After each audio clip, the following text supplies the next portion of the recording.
अगर आप एक ई कॉमर्स बिजनेस शुरू करने वाले हो और आपका बजट बहुत लो है और आप जानना चाहते हो कि कौन सा बिजनेस मॉडल आपके लिए सही रहेगा, क्या आप रीसेलिंग करेंगे, क्या आप सोशल कॉमर्स करेंगे, क्या आप ड्रॉप शिपिंग करेंगे, क्या आप अपनी खुद की वेबसाइट बनाएंगे या फिर ई कॉमर्स मार्केट प्लेसेस पर सेल करेंगे। दोस्तों, आज की इस वीडियो में मैं सारे बिजनेस मॉडल डिकोड करूंगा आपके लिए, आपके बजट के हिसाब से। यानी कि अगर आपका 10,000 का बजट है तो आपको किस बिजनेस मॉडल में उतरना चाहिए, या फिर आपका बजट अच्छा है और ऐसा ना हो कि आप किसी का वीडियो देखकर एक गलत डिसीजन ले लो और एक गलत बिजनेस मॉडल में उतर जाओ और आपका सारा इन्वेस्टमेंट जो है वो लॉस में चला जाए। मैं ये वीडियो इसलिए लेकर आया हूं क्योंकि मुझे बहुत सारे क्वेश्चंस और क्यूरीज आते हैं कि सर मेरा बजट बहुत लो है तो मुझे किस तरीके का बिजनेस करना चाहिए, या फिर मेरे पास अच्छा बजट है और मैं एक इस तरीके का बिजनेस करना चाहता हूं जिसके अंदर मुझे प्रॉफिट अच्छा हो। तो दोस्तों, सबसे पहला जो मॉडल है मैं आप लोगों के लिए लेकर आया हूं, दैट इज रीसेलिंग। रीसेलिंग का मतलब ये होता है कि ऐसे प्रोडक्ट्स जो ऑलरेडी कहीं ना कहीं लिस्टेड है, आप सिर्फ उनके लिए सेल्स लाएंगे, अपना छोटा सा कमीशन ऐड करेंगे और उसे सेल करेंगे। फॉर एग्जाम्पल मीशो के ऊपर कुछ प्रोडक्ट्स लिस्टेड हैं जिनके ऊपर आप रीसेलिंग कर सकते हो। आपको जैसे ही ऑर्डर आएगा आप उसमें अपना कमीशन ऐड करते हैं और ऐड करने के बाद आप उसे सेल कर सकते हैं। अब यहाँ पर एक छोटी सी प्रॉब्लम ये हो जाती है कि जो लोग आपसे प्रोडक्ट मंगवा रहे हैं वो चाहे तो मीशो से डायरेक्ट मंगवा सकते हैं और उसमें एक डिफरेंस आ जाता है। लेट्स अज्यूम आप 300 रुपए में कोई प्रोडक्ट सेल कर रहे हो और वो ऑलरेडी मार्केट के अंदर 220 रुपए में मिल रहा है, या मीशो के ऊपर 220 रुपए में या 200 रुपए में मिल रहा है, तो आपसे कोई क्यों परचेस करेगा। इस बिजनेस को शुरू करने के लिए आप इन्वेस्टमेंट तो कम में शुरू कर सकते हो, आप अपने घर से शुरू कर सकते हो, कोई किसी प्रकार की प्रॉब्लम नहीं है, लेकिन इसको कभी आप ग्रो नहीं कर पाओगे, इसमें आप कभी ज्यादा प्रॉफिटेबल नहीं बन पाओगे।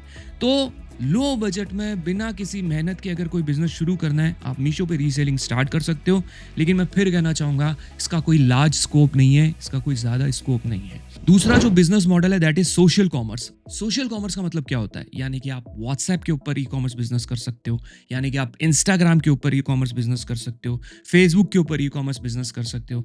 इन सभी प्लेटफॉर्म्स के ऊपर, इन सोशल प्लेटफॉर्म्स के ऊपर आप अपने प्रोडक्ट्स को स्टेटस में या फिर उनको अपलोड करोगे, आपको रैंडमली जो है क्वेरीज आएगी, आप उन क्वेरीज को रिजॉल्व करोगे, आप उन प्रोडक्ट को पैक करोगे और कस्टमर को डिलीवर करवाओगे।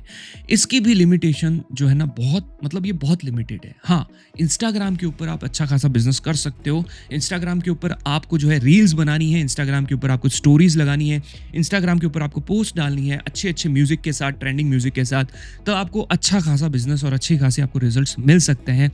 लेकिन यहाँ पर भी थोड़ी दिक्कत है।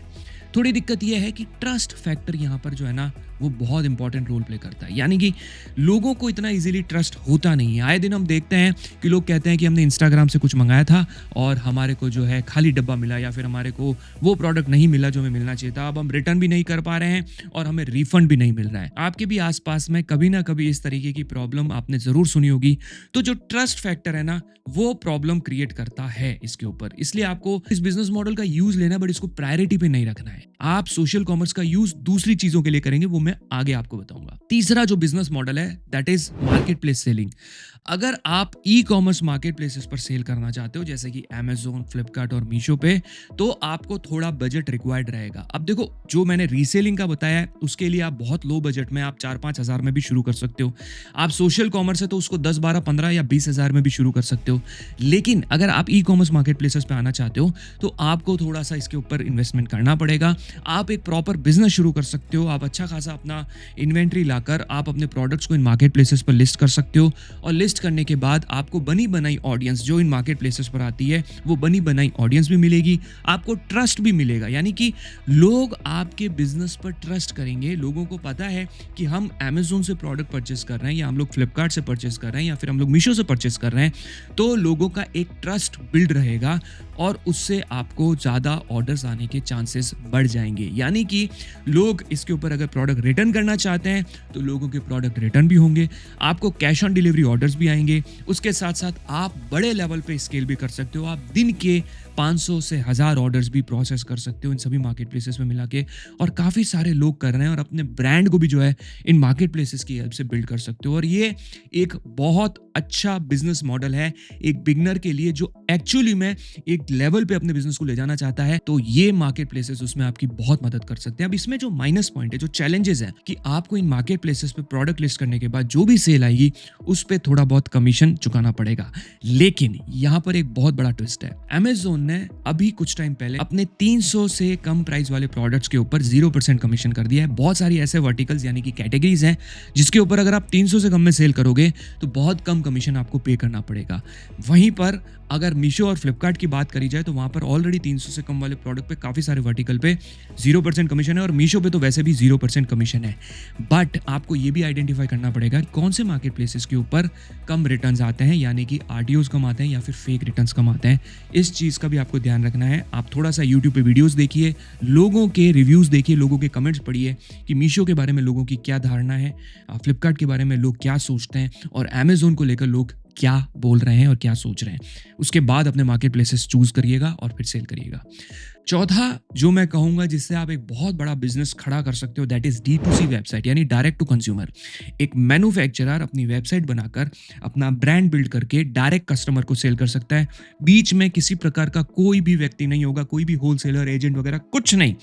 आप और आपके कस्टमर, दैट्स इट। और उसमें उस वेबसाइट को बनाने के साथ साथ आप मार्केट प्लेसेस की भी हेल्प ले सकते हो अपनी ब्रांड को बिल्ड करने में, यानी कि कुछ प्रोडक्ट्स आपने मार्केट प्लेसेस पर लिस्ट किए और बहुत सारे प्रोडक्ट्स आपने अपनी वेबसाइट पर लिस्ट किए। अब मार्केट प्लेस पर अगर आपको ऑर्डर आता है तो आप कहीं ना कहीं अपने ब्रांड को प्रमोट कर रहे हैं और अगली बार हो सकता है वो आपकी वेबसाइट पर आकर परचेस करें, और ऐसे कई सारे लोग हैं जो ये कर रहे हैं। तो अगर आपका बजट अच्छा है, आपके पास अच्छी बजट है, आप 50,000, 1 लाख उससे भी ज़्यादा इन्वेस्ट कर सकते हैं, तो आप ट्रेडमार्क करवा के एक D2C वेबसाइट बना के अलॉन्ग विद मार्केट प्लेसेस आप एक अच्छा खासा बिजनेस जनरेट कर सकते हो। और D2C वेबसाइट पे आप ये भी लिखते हैं ना कि we are available at Amazon and Flipkart, तो उससे भी आपकी ब्रांड बिल्डिंग होगी। हो सकता है आपकी वेबसाइट पे लोग परचेज ना करें ये पढ़ के और Amazon फ्लिपकार्ट पे जाए, लेकिन अगर Amazon फ्लिपकार्ट पे वो प्रोडक्ट लिस्ट नहीं होगा और उसे आपकी वेबसाइट पे, तो मजबूरन वो आपकी वेबसाइट से परचेस करेगा और आपको किसी प्रकार का कोई कमीशन भी देने की जरूरत नहीं पड़ेगी। अब यहाँ पर एक ट्विस्ट है, यहाँ पर एक चैलेंज भी है। D2C वेबसाइट से ही अगर आप शुरू करते हो ना तो आपको थोड़ा सा टाइम लगेगा। लेट्स से आपको अपनी वेबसाइट बनानी पड़ेगी, आपको होस्टिंग, डोमेन ये सब भी लेना पड़ेगा। उसके साथ साथ आपको थोड़ा सा मेटा एड्स यानी कि फेसबुक, इंस्टाग्राम, गूगल, इन सब पे भी एड्स रन करने पड़ेंगे। ट्रैफिक को अपनी वेबसाइट पे लाना पड़ेगा। उसके बाद आप स्केल कर पाएंगे, उसके बाद आप एक ब्रांड बन पाएंगे, जैसे कि बेला विटा है, राइट, जैसा कि बोट है, और भी बहुत सारी कंपनीज है जिन्होंने D2C वेबसाइट की हेल्प से और मार्केट प्लेसेस की हेल्प से एक बहुत बड़ा बिजनेस जो है खड़ा किया है। तो क्या आप इस तरीके का बिजनेस रीसेलिंग करके बना सकते हो? सोशल कॉमर्स के ऊपर लिस्ट करके प्रोडक्ट्स बना सकते हो? नहीं बना सकते। आपको अगर बिजनेस बनाना है, ई कॉमर्स बिजनेस क्रिएट करना है, तो आपको इस तरीके के बिजनेस मॉडल में उतरना पड़ेगा। अगला जो बिजनेस मॉडल है that is B2B, business to business, यानी कि आप एक मैन्युफैक्चरर की तरह ट्रीट करेंगे, एक बड़े होलसेलर की तरह जो है आप अपने बिजनेस को रन करेंगे।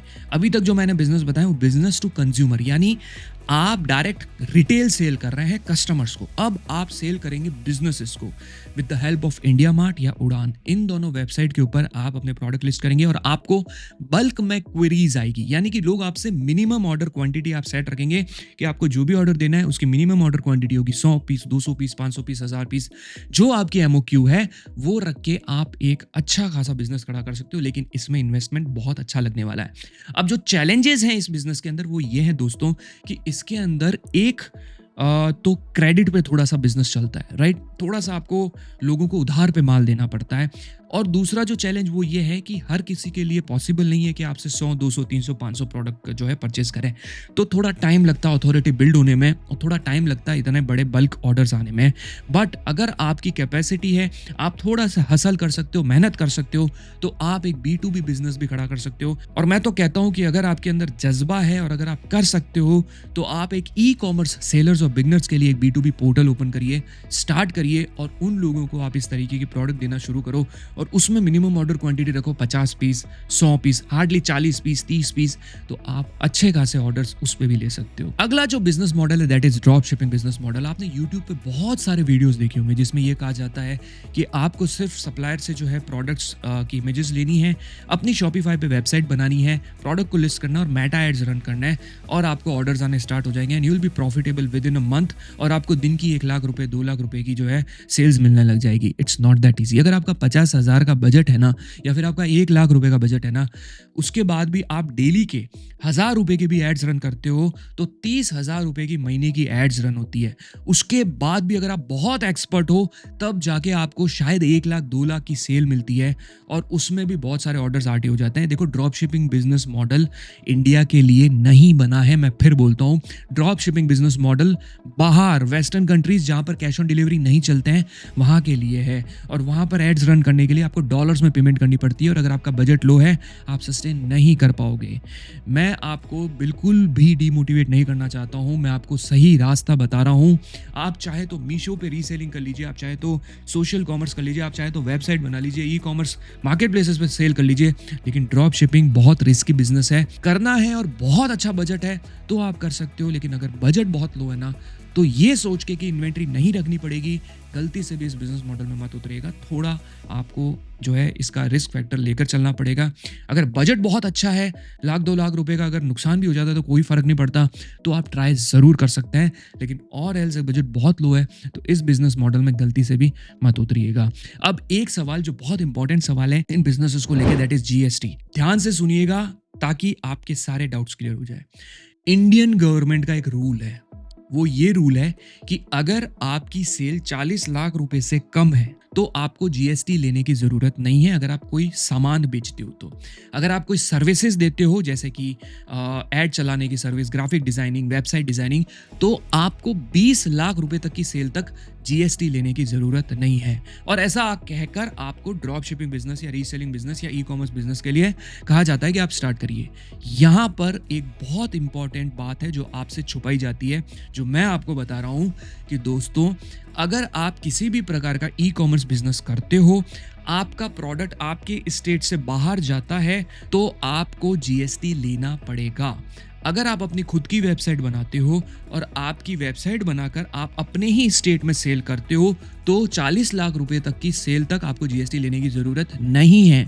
लेकिन अगर आपको बाहर से ऑर्डर आ रहे हैं, चाहे आप इंस्टाग्राम पे सेल कर रहे हो, चाहे आप अपनी वेबसाइट बना के सेल कर रहे हो, चाहे आप कोई भी तरीके से बिजनेस कर रहे हो, अगर आपको फ्रीक्वेंटली बहुत सारे ऑर्डर्स आपके स्टेट के बाहर से आ रहे हैं और आप उन्हें शिप कर रहे हो तो आपको जीएसटी लेना मैंडेटरी है। उसमें 40 लाख का स्लैब काउंट नहीं होता है।